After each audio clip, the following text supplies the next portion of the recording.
যে আপু একটু টাকা দেখায় লাইভে আসতে হবে, তাহলে ভিউ হবে। মানুষ আসলে না বুঝেই অনেক কথা বলে। আমি লিপস্টিক অনেক দামি ইউজ করার চেষ্টা করি, এটা রিসেন্টলি। আপনার সংগ্রহশালায় কতগুলো পারফিউম আছে? 10টার মতো হবে। এর পরবর্তী 10টা মাত্র? আমি গিফট পাই অনেক পারফিউম। আমাকে উপবিশ্বাস দিদি একটা ডিওরের পারফিউম গিফট করেছিলেন। হ্যাঁ, স্পন্সর ড্রেস তো আমাদের রিটার্ন করতে, স্পন্সর ড্রেস তো আমরা বাড়িতে রাখি।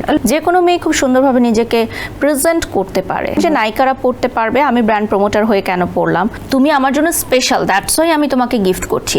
বারিশা হক যখনই যেখানে যায় খুব সুন্দর স্মেল ছড়িয়ে যায়, তাই না? এবং মানুষ জানতে চায়, আমি ব্যক্তিগতভাবেও জানতে চাই যে বারিশা হক কোন পারফিউম ইউজ করে এবং সর্বোচ্চ কত দামি পারফিউম ইউজ করেন। এখন রাইট নাও আমি গুচি ইউজ করছি। এটাই আমার এখন ভালো লাগে আর কি। আপনার সংগ্রহশালায় কতগুলো পারফিউম আছে? আমি গিফট পাই অনেক পারফিউম। আমার হাজব্যান্ড যখন লাস্ট টাইম বিদেশে গেল, তখন আমার একজন শুভাকাঙ্ক্ষী ওর হাতে আমার জন্য এটা পাঠিয়েছিলেন, এই পারফিউমটা। ও যখন লন্ডনে গেল ট্রাভেল করতে, আমাকে উপবিশ্বাস দিদি একটা ডিওরের পারফিউম গিফট করেছিলেন আমার বার্থডেতে। ওটা এখনও আমার কাছে আছে, মানে ওটা শেষ হয়ে যাবে বলে আমি ইউজ কম করি। মানে উপবিশ্বাস দিদির স্মৃতি ধরে রাখার জন্য? ডেফিনেটলি, ওটা গাড়িতেই থাকে আমার। কতগুলো পারফিউমের সংগ্রহ আছে, নাকি এটা আপনার হেল্পিং হ্যান্ড বলতে পারবে? ও বলতে পারবো, কাউন্ট করে বলতে পারবে, কারণ এখন অনেক ইনট্যাক আছে যেগুলো আসলে খোলা হয়নি। গিফট পেয়েছি রিসেন্টলিও, আরেকটা গিফট পেয়েছে আমাকে একজন ব্র্যান্ড ওনার গিফট করেছেন ঈদে। আমার হাজব্যান্ডেরও থাকে অনেক, আমারও থাকে, তো একসাথেই রাখা হয় আর কি। 10টার মতো হবে। এর পরবর্তী 10টা মাত্র? হ্যাঁ, এত তো দরকার হয় না। পারফিউম কি এত দরকার হয়? আমি স্টিক থাকি, একটার মধ্যে আমি পছন্দ করি। যেমন এখন একটা ইউজ করছি, এটা আমি ইউজ করে শেষ করব, দেন আমি আরেকটা ইনটেক খুলবো। আমি হচ্ছে এরকম, মানে আমি খুব গুছানো, খুব স্পেসিফিক, এরকম না যে আমি খুব এলোমেলো, নট লাইক দ্যাট। আচ্ছা, এর পরবর্তী শোতে অবশ্যই আপনার হেল্পিং হ্যান্ড মেয়েটাকে সাথে নিয়ে আসবেন, সব তথ্য আমরা ফাঁস করে দেব। যাই হোক, আপনার একটা জামা নিয়ে অনেক বেশি কন্ট্রোভার্সি হয়েছিল কিছুদিন আগে, সেটা একদম পুরো বিশ্বজুড়ে না, দেশ জুড়ে ভাইরাল হয়েছিল। ওটা কি এখন আপনার ড্রয়ারের জেলখানায় আছে কিনা? ওটা কি করেছেন? কোনটা?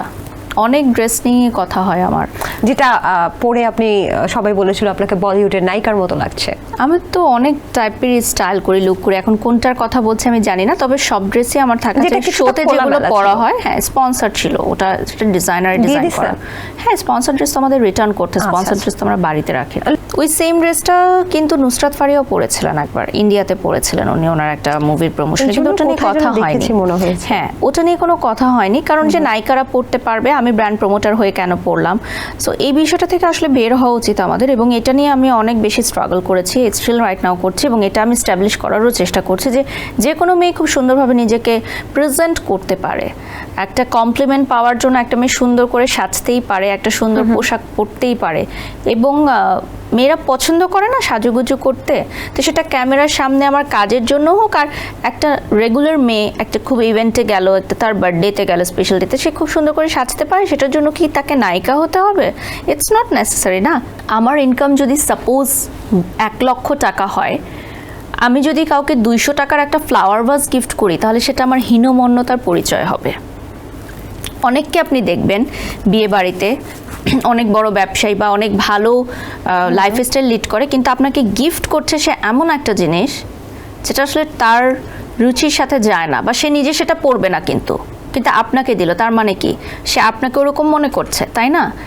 আমি সবসময় যেটা চেষ্টা করি, এবং যেটা আমার হাজব্যান্ড আমার কাছ থেকে শিখেছে, ও সবসময় বলে যে জিনিসটা ওর খুব ভালো লাগে, যে আমি যদি 1 লক্ষ টাকা কামাই করি, আমি নিজে যেটা পরবো, আমি নিজে যেটা করব, সেই এক্সপেন্সটা আমি আরেকজনকে গিফট করব। গিফট করা মানে কি, তোমাকে আমি ভালোবাসি, বা তুমি আমার প্রায়োরিটি, বা তুমি আমার জন্য স্পেশাল, দ্যাটস ওয়াই আমি তোমাকে গিফট করছি। সো আমার লাইফস্টাইল যেরকম হবে, আমার গিফটটাও যাতে সেরকমই হয়। আপনার মেকআপ কিটে সবচেয়ে গুরুত্বপূর্ণ এবং সবচেয়ে দামি প্রোডাক্ট কোনটা? আমি লিপস্টিক অনেক দামি ইউজ করার চেষ্টা করি, এটা রিসেন্টলি, কারণ আমি মানে সেদিন পড়লাম যে লিপস্টিক থেকে নাকি ক্যান্সার হয়।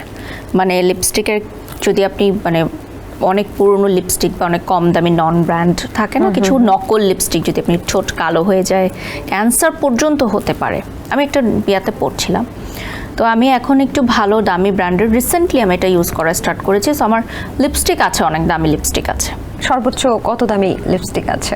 2500, 3000, এখন তো এরকম হয় কি। আমি ওভাবে একসাথে পেমেন্ট করে কিনি, তো অনেকগুলো কেনা হয় একসাথে আর কি। আচ্ছা, এখন যদি কাউকে আপনার ওয়ার্ড্রপের গোপন কোণা দেখাতে হয়, তাহলে কোন জিনিসটা সবার আগে লুকিয়ে ফেলবেন যেন না দেখে? এরকম কোনো কিছু নাই, তবে ক্যাশ টাকা লুকিয়ে ফেলতে হবে যদি কিছু থাকে। সবাইকে চোর ভাবাটা কিন্তু ঠিক না। ক্যাশ টাকা দেখাতে চাই না কেন, কেন কি এগুলো আসলে শো অফের কিছু না। অনেক সময় বলে যে ক্যামেরায় আমি ক্যাশ টাকা দেখাই কেন, এটা আসলে আমাদের ব্র্যান্ড থেকে উল্লেখ করে দেয় যে আপু একটু টাকা দেখায় লাইভে আসতে হবে, তাহলে ভিউ হবে। এটা আসলে এই জন্য বললাম কারণ অনেকে আমাদেরকে ভুল বোঝে, মনে করে আমরা টাকার গরম দেখাচ্ছি। বিষয়টা আসলে একদমই ওরকম না। অনেক সময় বিভিন্ন কোম্পানি অফার করে যে এত লক্ষ টাকা পুরস্কার বা টাকা পেলাম এরকম, তো কোম্পানি থেকেই কিন্তু আমাদেরকে বলে দেয় যে এইভাবে আপনি প্রমোশনাল কাজটা করবেন, টাকা দেখাবেন, টাকা নিয়ে লাইভ করবেন বা টাকা নিয়ে কন্টেন্ট করবেন। সো মানুষ আসলে না বুঝেই অনেক কথা বলে। আই গেস আমার আজকের ইন্টারভিউটা দেখলে হয়তো অনেকে বুঝতে পারবে। আপনি কি নজরে বিশ্বাস করেন? বদনজরে? এটা তো সত্য, এটা তো বদনজর তো আছে, এটা তো আমাদের ধর্মতেই লেখা আছে। তো অবশ্যই বিশ্বাস করতে হবে, আমাদের ধর্মে যা লেখা আছে সেটা তো বিশ্বাস করতেই হবে। আচ্ছা, অনেক কথা বললাম, অনেক কথা শুনলাম, অনেক কিছু জানতে পারলো আমাদের দর্শকরা। এসএমসির ইমার্জেন্সি কন্ট্রাসেপটিভ পিল নোরেক্স ওয়ান অরক্ষিত মিলনের 72 ঘন্টার মধ্যে এর একটি মাত্র পিল আপনাকে করবে টেনশন ফ্রি। এসএমসির নোরেক্স ওয়ান, এক পিলের সমাধান।